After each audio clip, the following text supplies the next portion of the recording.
Palakkad Mannarkkad AYF നേതാവ് ഷാഹിന ആത്മഹത്യ ചെയ്ത സംഭവത്തിൽ CPI നേതാവ് സുരേഷ് കൈതച്ചിറയെ അറസ്റ്റ് ചെയ്യണമെന്ന് ഷാഹിനയുടെ കുടുംബം. സുരേഷ് കൈതച്ചിറയെ അറസ്റ്റ് ചെയ്യുന്നതുവരെ സമരവുമായി മുന്നോട്ടു പോകുമെന്ന് ഷാഹിനയുടെ ഭർത്താവ് സാദിഖ് പറഞ്ഞു. ജൂലൈ 22-ന് ഷാഹിനയെ മണ്ണാർക്കാട് വടക്കുമണ്ണത്തെ വാടക വീട്ടിൽ ആത്മഹത്യ ചെയ്ത നിലയിൽ കണ്ടെത്തിയിരുന്നു. ഇതിനു പിന്നാലെ ഷാഹിനയുടെ മരണത്തിന് കാരണം CPI നേതാവ് സുരേഷ് കൈതച്ചിറയാണെന്ന ആരോപണവുമായി ഭർത്താവ് സാദിഖ് രംഗത്തു വന്നു. സുരേഷിനെതിരെ നടപടി ആവശ്യപ്പെട്ട് ഷാഹിനയുടെ ഭർത്താവ് സാദിഖ്, മക്കൾ, സഹോദരിമാർ, കുടുംബാംഗങ്ങൾ എന്നിവരുടെ നേതൃത്വത്തിൽ മണ്ണാർക്കാട് പോലീസ് സ്റ്റേഷനിൽ പ്രതിഷേധ ധർണ നടത്തി.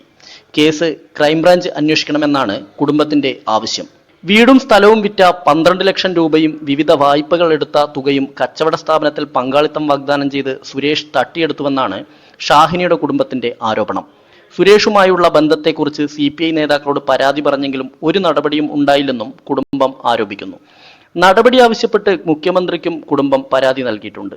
സുരേഷിനെ അറസ്റ്റ് ചെയ്തില്ലെങ്കിൽ സമരം ശക്തമാക്കാനാണ് ഷാഹിനയുടെ ബന്ധുക്കളുടെ തീരുമാനം. അതേസമയം ഷാഹിനയുടെ ഭർത്താവ് സാദിഖിന്റെ ആരോപണം അടിസ്ഥാനരഹിതമാണെന്ന് CPI അറിയിച്ചു. News 18 പാലക്കാട്.